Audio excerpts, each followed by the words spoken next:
Hello, everybody. I'm Dr. Jesse Jackson III, the lead advisor and consultant here at the Best Man Company, LLC.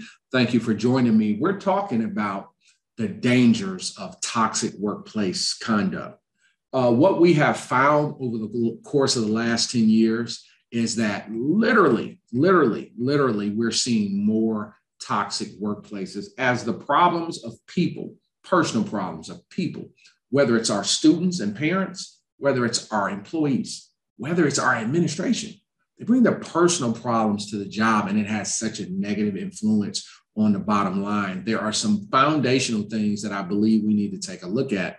And what I've been able to do, particularly over the last 3 years, during the most stressful times of my young life in my American history, with the strain of civil unrest and seeing issues with health and safety issues with COVID and things of that nature, we have seen a major increase in the lack of what we call trust issues in the workplace, right? So where there is a distrust for management, and when you see that distrust for management, you see people go individually rogue, as we like to say.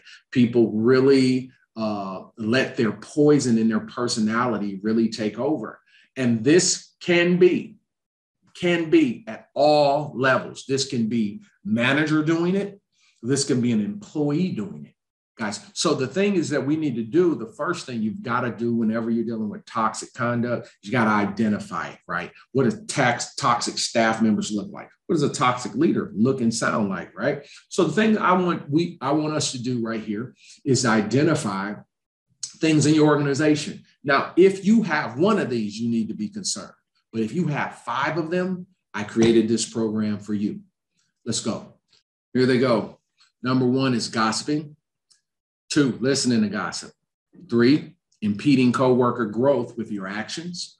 4, attacking the client base, right? So typically that's the students, but attacking the people who pay the bills. So you see a lot of times in culture, the client, the customer is the problem. It's unbelievable. And like the kids are the problem, but the kids are who pay the bills, right? Having functional staff depression. So it means the adults are really dealing with real depression issues. They can't keep themselves in a positive state. They don't know how to manage their personal issues. Leadership retaliation. So there's a bully culture that's going on. This is where people believe if they go against anybody in administration, right? Anybody at the top. They believe if they do that, there's going to be retaliation, whether it's trying to fire them or send them to another department or to a failing school or make their life hard. Leadership retaliation. And that's known, right? No, and I've seen it. I have seen it with my own eyes. 6, being selfish. Selfishness. We're not running a team program. Bullying coworkers. So there's cohorts of coworkers where the bully culture is internal, meaning coworker to coworker, cliques, right? Abusive coworkers. This is somebody who is just known for being nasty to people, and they never get checked. It just really get to spiral out of control, literally almost to tell the principal what to do all the time. Lying and stealing on the job, very common.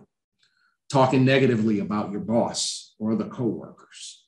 Now, how is this different? Gossip is just immature nastiness, and you're just a big mouth.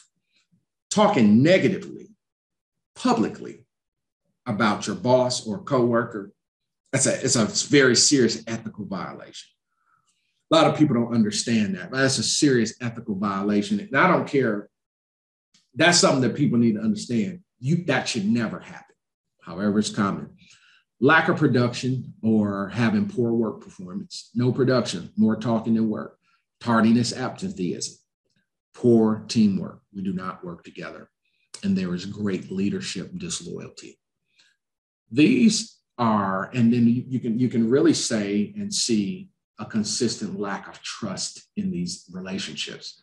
Major trust issues. This is where they just don't trust each other, and they do not believe that the person in charge has their best interests at hand. A lot of times we see in these environments, these are people that are broken.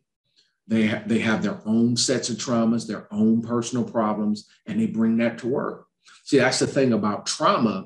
A lot of times people have personal stuff going on, but they bring that personal stuff to work with them. And I know we used to live in a period where we said be professional. You got to teach people how to be professional. And most people that are in trauma, most people that are in pain, they typically are unaware that they are letting it off like that.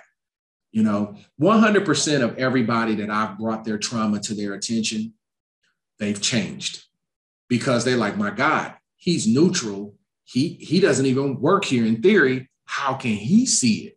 That's why a lot of people will say about me, they'll say, well, somebody had to tell them what was going on here. Man, that's you thinking way too high of yourself. I've done this tens of hundreds of times, right? Hundreds of organizations that I have seen these issues nationwide, even internationally, as a matter of fact. And it's consistent. It looks the same way, no matter where I'm on the East Coast or in the South or in the West. It's toxic behavior. And toxic, destructive organizational behavior will destroy an education environment. What we typically find is that a lot of organizations that have problems with behavior, they have problems with the adults. It's a toxic environment. The adults don't work well together. There is no trust of management. Where there's organizations that have poor attendance from the adults, there's typically a lack of trust of management, a lack of support toward management. There are people who have stuff going on. We haven't identified it. So it comes out as toxic and it shows up in those columns, like attendance, like in grievances, and like in behavior referrals and high behavior data, low test scores. And people, it takes a trained eye to know what you're looking at, because I've done it and seen it so much all over the nation. I don't just have the privilege of saying like, oh, no. This one place is where I'm from. Guys, everybody knows me. They know I'm from Detroit. But man, I have 4 offices around the United States, one in the West Coast, one in the South, East, and in the Midwest. I travel every week. I do this. This is my life. I can tell you what's going on everywhere because I'm there. I was the voice, the soundtrack of COVID, because I was one of the only ones on the plane. I'm still going to organizations just trying to open up, and we're seeing what's going on. I've seen every health practice, been in front of every machine, getting scanned. There's one place like, no, I'm not swabbing here. You got to bring your vax card. The whole shot, I saw it. How did I see it? Because I was out there. That's how I know. So this is what I'm trying to tell y'all.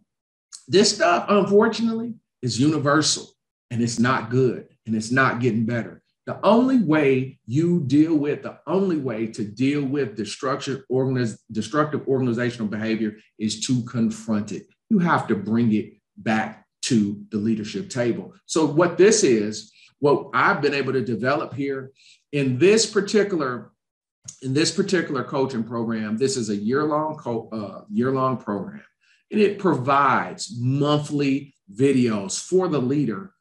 And it's dealing with real situations that are coming up. So it's not theory. These are real videos that I'm literally putting out there for my members that's dealing with issues that people have physically going on right then. And it's teaching you the leadership and management approaches to dealing with toxic team members in a workplace environment before it goes to a very dangerous, unhealthy, and unproductive space. That's what we have in this particular program. And what it allows you to do is you get that training every month. But the thing that we find most valuable is you get one-on-one access to me. You get to call and go over situations. If you need me to, can you listen in on this meeting? Hey, can you review our data in this? Hey, can I run this by you? What this allows is the leader is going to need, the leader, are going to need new levels of guidance. If you're having really tough, critical issues, it's no longer going to help you to say, okay, let's bring in the training. Let's hope the training do it. That's not doing it. We have to. This is why in my training programs, I ask the organizations to commit for multiple years. Because if you're trying to overturn a toxic culture and it's been toxic for 20, 30, 40 years, it just didn't happen. Now, it might have just got bad in the last 4 or 5. But guys, it's been there. Seeds have been there. So the thing is, when you want to change it, you got to commit to the process. The people I'm finding that's not committed to the process is the person in charge.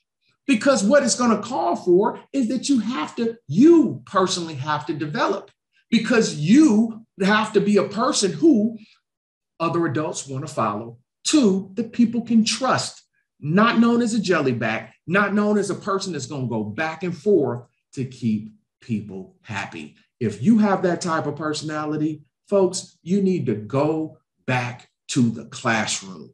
We need leaders. We do not need any more jellybacks in this management field. So this coaching program is for leaders that want to learn how to build the capacity to confront, which is very healthy. Confrontation is very positive. Conflict is not positive. Confrontation is an act of love. It's an attempt to preserve our relationship. You know, you want to build in that. You want to get ahead of some negative situations that continue to come up in your program at holiday time, into the school year, beginning of the school year, right at the top of the fall. How do you deal with that? You need help. You need guidance. You need somebody to help walk you through tough spaces. And anybody has been in my program, they'll tell you, when most people initially call me and tell me their problems, I start laughing at them. You know, they so serious when they call me, man, like, oh my God, the sky's falling. Well, I said, it's failed before. It is what it is. It's going on everywhere. The good news is we can get it fixed. This program is for you. You know, you want to get your toxic environment cleaned up. You know, you want to stay positive the entire year and have the energy around you to guide you through these rough passages. This program's for you. It's a one-time fee for the entire year. Access to me. You can call, email. You need me to be there, I will come there. One-time flat fee, PD, every single month. You can log into the portal and be there for you every step of the way. I'm Dr. Jackson. Looking forward to working with you. I can't wait till I see you in the program. Be well.